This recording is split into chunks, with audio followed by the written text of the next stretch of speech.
रस्ता अडचणीचा तरी थांबू नका, भाग्याची साथ तरी कर्म सोडू नका. वृषभ राशीसाठी 2026 हे नवं वर्ष एक सायलेंट ट्रान्सफॉर्मेशन आहे. वरून सर्व स्थिर दिसेल, पण आतून सर्व काही नवीन घडत असेल. हे वर्ष तुम्हाला शिकवेल की जे स्थिर आहे तेच सामर्थ्य आहे. शनिदेव आपल्या जागी राहतील. इतर 8 ग्रह म्हणजे रवी, चंद्र, मंगळ, बुध, गुरु, शुक्र, राहू, केतू सर्व ग्रह नवीन गोचर करतील, ज्यामुळे आकाशात चैतन्याचा मेळावा होईल. वृषभ राशीसाठी हा मेळावा आत्मविश्वासाचा आणि नवीन ओळख देणारा राहील. नमस्कार, मी ॲस्ट्रोगुरू डॉक्टर ज्योती जोशी आपल्या सर्वांचं मनपूर्वक स्वागत करते.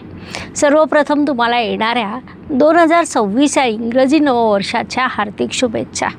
हे इंग्रजी नववर्ष तुमच्यासाठी कसं राहील ते आपण समजून घेत आहोत. आज आपण वृषभ राशीच्या वार्षिक राशी भविष्याचं विश्लेषण करणार आहोत. सोबतच या नववर्षातील शुभ काळ, करावयाचे विशेष उपाय देखील मी तुम्हाला व्हिडिओच्या शेवटी सांगणार आहे. म्हणून व्हिडिओला शेवटपर्यंत बघा. व्हिडिओला शेअर करायला विसरू नका, जेणेकरून ही माहिती इतरांपर्यंत पोहोचू शकेल.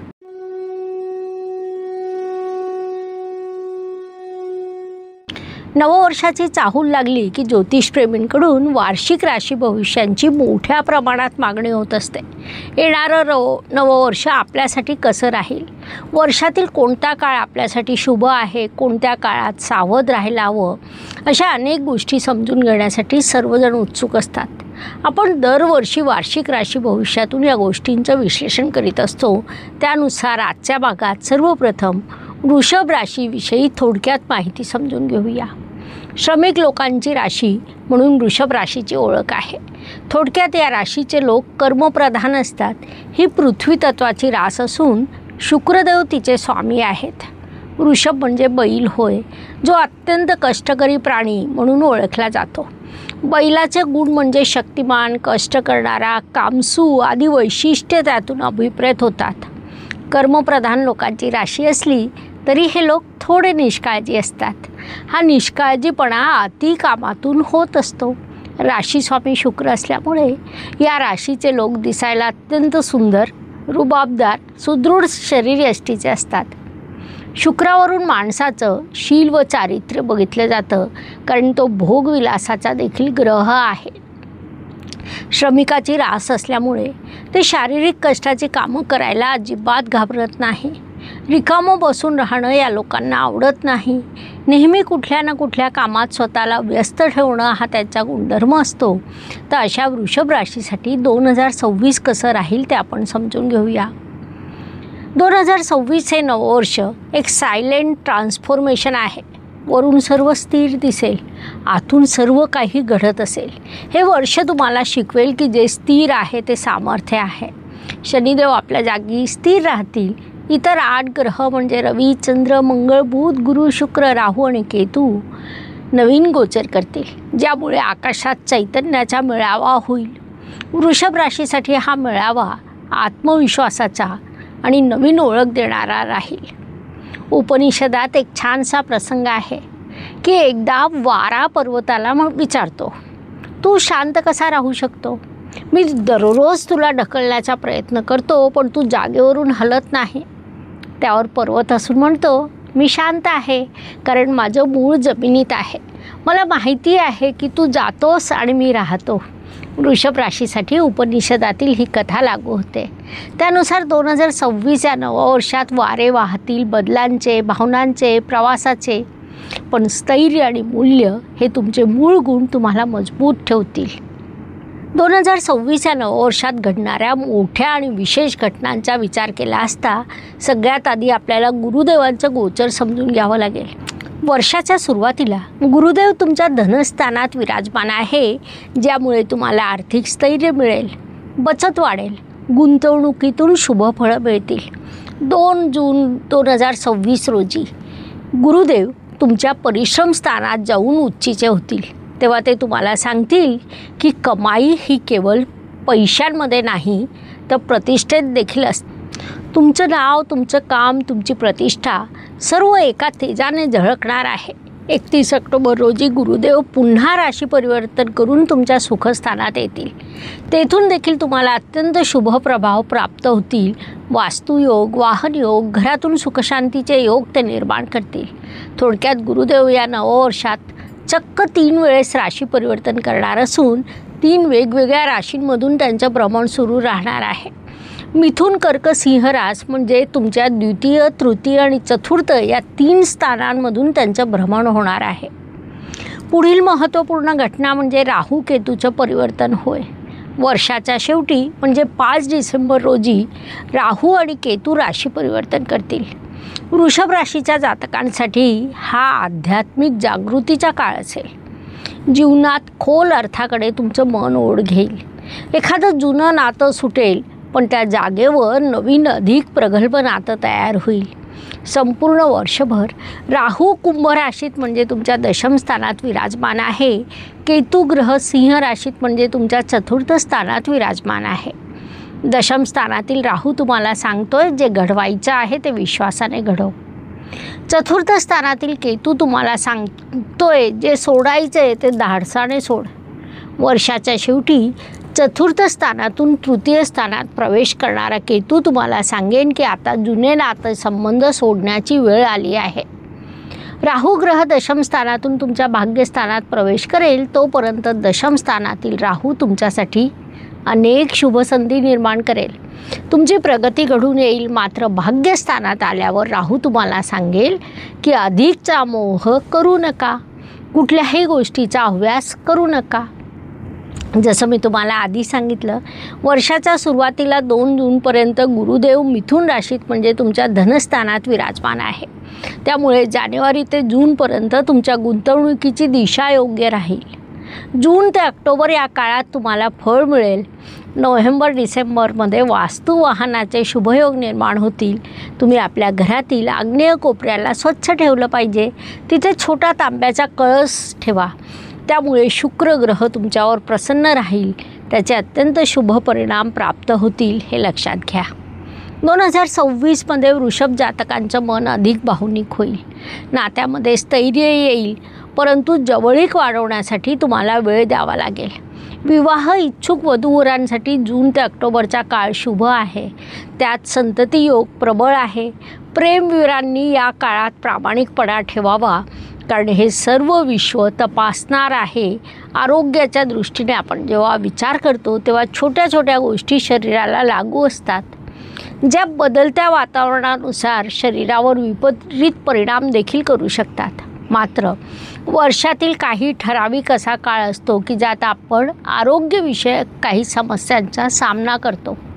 त्यानुसार विचार केला असता नववर्षाच्या सुरुवातीला म्हणजे फेब्रुवारी ते एप्रिल महिन्याचा काही काळ तुम्हाला थकवणारा असेल. या काळात तुम्ही झोप, आहार आणि मानसिक शांतता याकडे लक्ष द्या. हा काळ तुमच्यासाठी जसं कच्च्या रस्त्यावरून गाडी चालवण्यासारखं असेल. थोडी गती कमी करा, पण गाडी थांबवू नका. एक लक्षात घ्या, ज्याने स्वतःची लढाई जिंकली तो जग जिंकू शकतो. वृषभ राशीसाठी नोकरीची दिशा राशीस्वामी शुक्रदेव स्वतः ठरवतात, कारण राशीस्वामीसह ते तुमचे षष्ठेश आहेत. 2026 या नववर्षात 6 अंक हा शुक्रदेवांचा आहे. त्यामुळे नोकरी करणाऱ्या वृषभ राशीच्या जातकांसाठी बढती मिळण्याचे, जबाबदारी वाढण्याचे योग निर्माण होत आहे. व्यावसायिक जातकांनी जून महिन्यानंतर आपले नवीन प्रोजेक्ट सुरू करावे. त्याचे शुभ प्रभाव प्राप्त होतील. वृषभ ही परिश्रम करते, मात्र या नववर्षात तुमच्या परिश्रमाची दिशा योग्य राहिली पाहिजे, कारण नववर्षात कर्म हेच खरं तुमचं धन ठरणार आहे. तुमच्यापैकी काही ज्योतिषप्रेमी हे ज्येष्ठ नागरिक आहेत.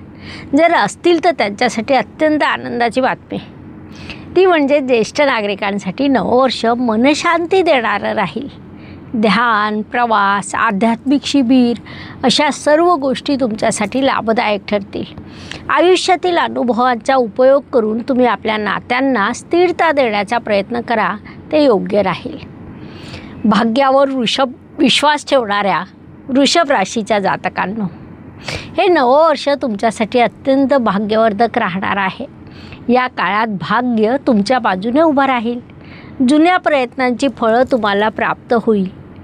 म्हणजे याआधी तुम्ही ज्या गोष्टींसाठी खूप प्रयत्न केले असतील मात्र कुठल्या तरी कारणाने त्यात यश मिळालं नसेल, प्रयत्न खूप करूनही त्यात भाग्याचं सहकार्य कमी पडलं असेल, तर त्या गोष्टींची शुभफळं आत्ता प्राप्त होतील. तुमच्यापैकी किती जातक परदेशात राहतात त्यांनी कमेंट बॉक्समध्ये नक्की उत्तर द्यावं, कारण हे नवं वर्ष तुमच्यासाठी महत्त्वपूर्ण राहणार आहे. ज्यांना भारतात परत येण्याची इच्छा आहे त्यांच्यासाठी तसे योग जुळून येतील. धार्मिक कारणांनी तुम्ही प्रवास करणार आहात. पूजा, गीता वाचन या गोष्टी तुमच्या मनाला शांतता देतील. एकंदरीत वृषभ राशीच्या जातकांसाठी नवं वर्ष म्हणजे काळजी आणि आत्मविश्वासाचं मिश्रण म्हणता येईल. प्रत्येक बदलात एक नवीन संधी असते, म्हणून संयम ठेवा, श्रद्धा ठेवा, आपल्या मूळ स्वभावानुसार परिश्रम करीत राहा, योग्य कर्म करा. भगवद्गीतेत भगवान श्रीकृष्ण म्हणतात, योग हा कर्मसु कौशलम, म्हणजे कर्मात कौशल्य आणा, बाकी सर्व आपोआप घडत राहील. त्यासाठी वेगळं काही करण्याची गरज पडणार नाही. याला जोडून एक विषय म्हणजे वृषभ रास आणि भगवद्गीतेतील तत्त्वज्ञान हा व्हिडिओ तुम्ही पाहिला आहे का? पाहिला असेल तर कमेंटमध्ये लिहा आणि पाहिला नसेल तर नक्की पहा. त्यावरील तुमचं मत देखील नोंदवा. त्यातून तुम्हाला आपल्या राशीविषयी नवीन माहिती नक्कीच समजून घेता येईल. आयुष्याला दिशा, श्रद्धा आणि शांती देण्यासाठी मी पुन्हा नक्की भेटेल. हे नवं वर्ष तुमचं तेज दाखवणारं वर्ष आहे. वृषभ राशीचा मूळ स्वभाव हा कष्टकरी बैलासारखा आहे. एकदा धाव घेतली की रस्ता तोडून पुढे जाणार.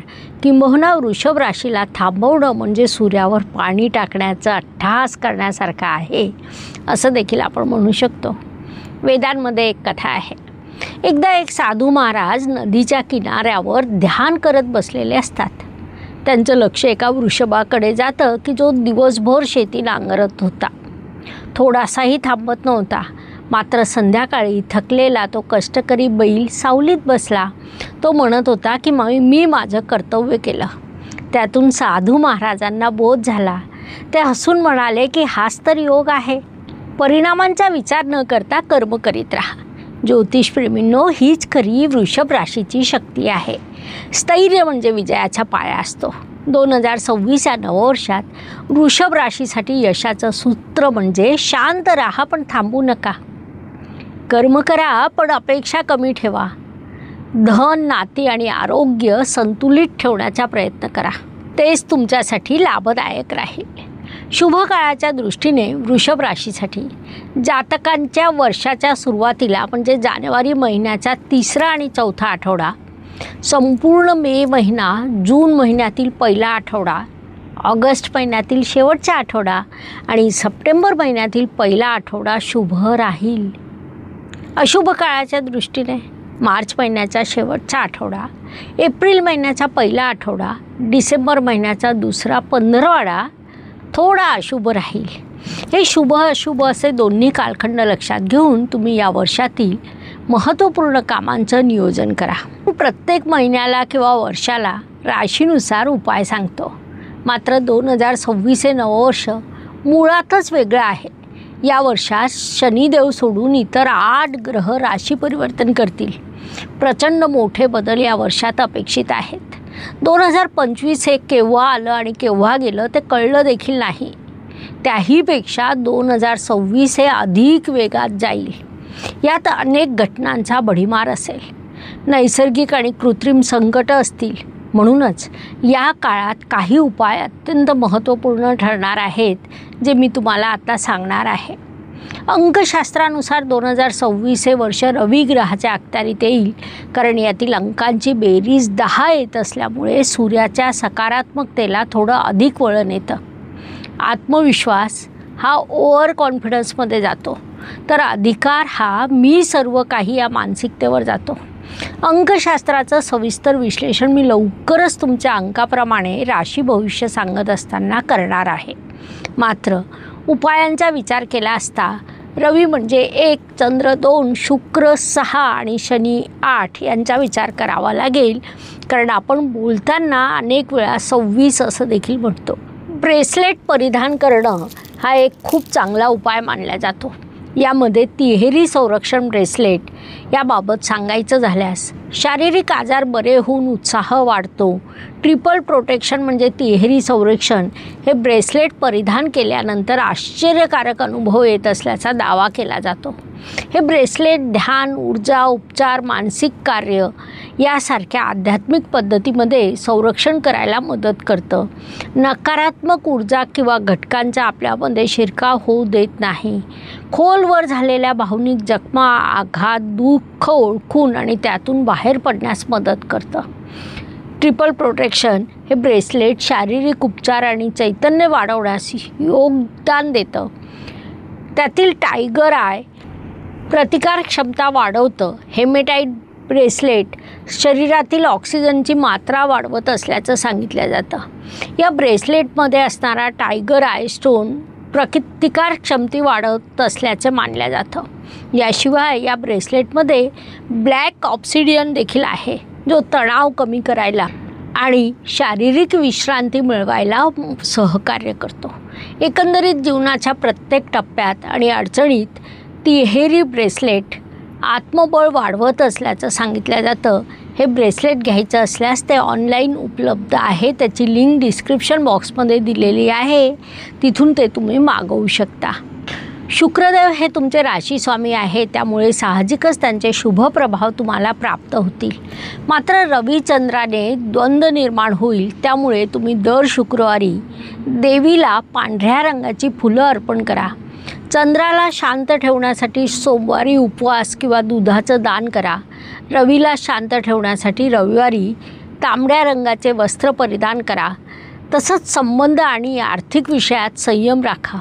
याशिवाय तुम्ही ओम शम शनैश्चराय नमः या मंत्राचा दररोज 21 वेळा जप करा. या उपायाचे तुम्हाला अत्यंत शुभ परिणाम प्राप्त होतील, म्हणून नक्की करा. अशा प्रकारे मेष ते मीन प्रत्येक राशीसाठी येणारं इंग्रजी वर्ष कसं राहील हे समजून घेण्यासाठी 12 व्हिडिओ तुमच्या चॅनलवर अत्यंत सविस्तरपणे अपलोड केलेले आहे. व्हिडिओ आवडला असेल तर लाईक, शेअर, सबस्क्राईब करा. पुन्हा नक्की भेटू. धन्यवाद. शुभम भवतु. जय ज्योतिष. नमस्कार. शास्त्राचा अभ्यास करण्यासाठी माझी मराठीतून 11, हिंदीतून 2 अशी पुस्तकं प्रकाशित झाली आहे. विशेष बाब म्हणजे मी स्वतः संशोधित केलेली ज्योती जोशी पद्धती अर्थात जे पद्धती या विषयावर स्वतंत्र ग्रंथ उपलब्ध आहे, त्याचा देखील लाभ घ्यावा. यूट्यूबची कार्यप्रणाली ही मुख्यतः लाईक, शेअर आणि सबस्क्राईबवर चालते. Please like, share and subscribe the channel. धन्यवाद. शुभम भवतु. जय ज्योतिष.